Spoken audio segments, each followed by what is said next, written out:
The wind howled through the empty streets of Blackwood, a small forgotten town nestled deep within the woods. It was a place where time seemed to stand still and the darkness held its secrets close. The few souls who dared to call it home knew better than to venture out after dark, for it was then that the town truly came alive with the things that lurked in the shadows. Marcus had heard the stories, but he was a man driven by necessity. He had recently moved to Blackwood, desperate for a fresh start. After a string of failed jobs, he found himself working at Angelo's Pizzeria, the only eatery brave enough to stay open past sunset. With his mop of unruly hair and a lanky frame, Marcus didn't seem like the type who would willingly take on the role of a pizza delivery guy. But he had no choice, he needed the money to pay his rent and put food on the table. On this particular night, the clock had just struck midnight when Marcus walked into the dimly lit pizzeria. The smell of freshly baked dough and melted cheese hung in the air, providing some comfort amidst the eerie silence that enveloped the town outside. The only other person present was John, the burly owner of Angelo's, who was known for his gruff demeanor and few words. "Marcus, you're up for a delivery," John said, his voice as thick as the accent from the old country. Marcus didn't dare argue. He grabbed a pizza box, a worn-out map of Blackwood, and the keys to the delivery car. Angelo's delivery car was a battered old sedan with faded paint and a rattling engine, but it was all they had. "The address is 13 Elm Street," John grumbled, scribbling it on a slip of paper. "Don't be late and don't let your guard down." Marcus nodded, his heart pounding as he stepped out into the chilling night. The moon cast eerie shadows across the cracked pavement and the streetlights flickered ominously. Elm Street was on the outskirts of town, a place Marcus had never ventured before. As he drove deeper into the darkness, the forest seemed to close in on him, the trees stretching their skeletal branches towards the road, as if trying to reclaim it. The path twisted and turned, and Marcus felt a growing sense of unease. He couldn't shake the feeling that he was being watched. After what felt like an eternity, Marcus finally arrived at 13 Elm Street. The house stood at the end of a long, winding driveway, hidden behind a thick curtain of trees. It was an old Victorian mansion, its once grand facade now worn and faded. The windows were dark, and the only source of light came from a dimly lit lantern hanging by the front door. Taking a deep breath, Marcus grabbed a pizza box and approached the house. The wind whispered through the trees, and the leaves rustled ominously as he walked up the creaking steps. He knocked on the door, the sound echoing through the night like a gunshot. Seconds turned into minutes, and Marcus began to wonder if anyone was home. Just as he was about to give up and head back to the safety of the pizzeria, the door slowly creaked open. Standing in the doorway was a woman, her face hidden in the shadows. She was dressed in a tattered Victorian-era gown that looked as though it had seen better days. Her pale, gaunt hands reached out to take the pizza box, and Marcus couldn't help but notice the deep dark circles under her eyes.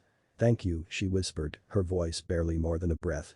Before Marcus could respond, the door slammed shut, leaving him standing alone in the darkness. He shivered, convinced he had just encountered a ghost. But he couldn't dwell on it for long, he had other deliveries to make. As Marcus made his way back to the pizzeria, a sense of unease settled over him like a heavy fog. The town had grown even quieter, and the eerie silence seemed to seep into his bones. He couldn't help but wonder about the strange woman at 13 Elm Street. When he returned to Angelo's, John was waiting for him, his eyes narrowed in suspicion. "Did you see anything strange?" John asked, his voice low and gruff. Marcus hesitated, unsure of how to answer. "Well, the woman who ordered the pizza was .odd. She seemed like she didn't belong here, and the house was .creepy." John's brow furrowed, and he seemed to grow even more serious. "You need to be careful in this town, Marcus. There are things here that you wouldn't believe, things that come out at night. Keep your wits about you." Marcus nodded, not entirely sure if John was trying to scare him or if he was genuinely concerned for his safety. Either way, he couldn't ignore the nagging feeling that something was deeply wrong in Blackwood. Over the next few weeks, Marcus continued to make late-night deliveries, each one stranger than the last. He encountered a man with hollow eyes who paid for his pizza with antique coins, a group of children playing in the middle of the street at midnight, and a house that seemed to appear out of thin air, only to vanish as soon as he turned his back. One fateful night, Marcus received a call for a delivery to 13 Elm Street once again. He couldn't shake the feeling that this was more than just a series of bizarre coincidences. As he approached the house, he noticed something different. The lantern by the front door was extinguished, and the windows were dark. With trepidation, Marcus knocked on the door. There was no response. He knocked again, louder this time, but still, no one came to answer. It was as if the house had swallowed up the woman and vanished into the night. Frustrated and unnerved, Marcus decided to investigate further. He cautiously pushed open the front door, which was strangely ajar. The air inside was frigid, and he could see his breath as he entered. The interior of the house was nothing short of a nightmare. Dusty cobweb-covered furniture filled the dimly lit rooms, and ancient portraits of long-dead individuals lined the walls. The walls themselves seemed to pulse with a strange energy, and the house groaned as if it were alive. "Hello?" Marcus called out, his voice trembling. There was no response, but as he moved deeper into the house, he heard a faint mournful wail. It was a sound that sent shivers down his spine, like the anguished cry of a soul in torment. Following the sound, Marcus descended into the basement. The stairs creaked underfoot and the air grew even colder. In the dim light, he saw the source of the sound, a flickering candle in the center of a pentagram drawn on the floor. At the heart of the pentagram lay the woman who had ordered the pizza, her eyes wide with terror. She was bound by invisible chains, unable to move, and her voice trembled as she spoke. "Help me, please," she begged. Marcus rushed forward, his heart pounding. He had no idea how to break the woman free from whatever sinister force held her captive, but he couldn't leave her in this nightmarish place. As Marcus approached the trapped woman, a voice echoed through the basement, chilling him to the bone. It seemed to come from all directions, as though the very walls were speaking. "You should not have interfered, mortal," the voice hissed. "This is not your world, and these are not your affairs." Marcus scanned the room, trying to find the source of the voice, but it was as if the very air itself had come alive with malevolence. "I don't care," Marcus declared defiantly. "I won't leave her like this." The voice laughed, a sinister guttural sound that sent shivers down Marcus's spine. "Very well. If you wish to help her, you must make a choice." Marcus gulped, his eyes never leaving the bound woman. "What choice?" "You must take her place," the voice whispered. "Offer yourself as a sacrifice, and she will be free." Marcus hesitated, his mind racing. He had no way of knowing if this voice could be trusted, but he couldn't bear to see the woman suffer. With a deep breath, he made his decision. "Fine," he said, his voice trembling. "I'll do it. Let her go."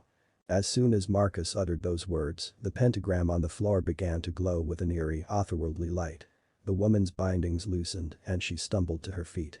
Her eyes met Marcus's, and she mouthed a word of thanks before fleeing up the stairs. The voice in the basement grew louder, more powerful, and a chilling wind began to swirl around Marcus. He felt as though he were being pulled in all directions at once, his very essence unraveling. Suddenly, the basement was no longer a basement. Marcus found himself in a dark, cavernous chamber with walls that seemed to stretch into eternity. At the center of the chamber stood a figure, shrouded in shadows.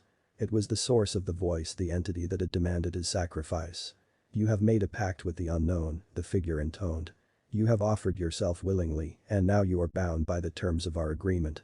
Marcus felt a sinking feeling in the pit of his stomach. He had no idea what he had just gotten himself into. "What do you want from me?" he asked, his voice quivering.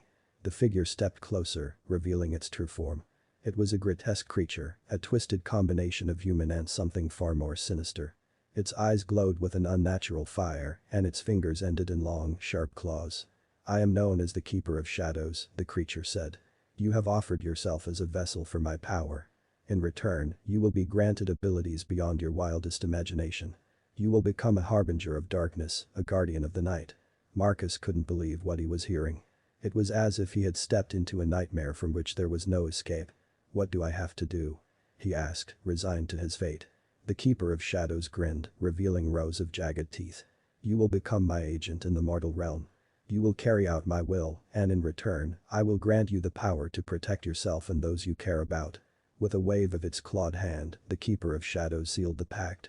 Marcus felt a surge of power coursing through him, and the cavernous chamber faded away, leaving him standing once again in the basement of 13 Elm Street. The basement was no longer the same. The pentagram had vanished, and the oppressive darkness had lifted. Marcus could hardly believe what had just happened, but he knew one thing for certain: he had been changed. He emerged from the basement, the newfound power coursing through his veins. The woman who had been trapped there was nowhere to be seen, and the house itself seemed to have returned to a state of eerie normalcy. Marcus knew that he could never return to his old life. He had made a pact with an otherworldly entity, and now he had a new purpose: to protect the town of Blackwood from the unknown horrors that lurked in the shadows. In the days that followed, Marcus discovered the extent of his newfound abilities. He could manipulate shadows, becoming invisible to the human eye when he wished. He could see things that others could not, the supernatural creatures that hid in plain sight. He also realized that he was not alone in this endeavor. The town of Blackwood was plagued by all manner of supernatural beings, ghosts, demons, and creatures that defied description. But there were others like him, individuals who had made their own pacts with the Keeper of Shadows, each with their unique abilities. Together, they formed a secret society, dedicated to protecting the town from the horrors that lurked in the darkness.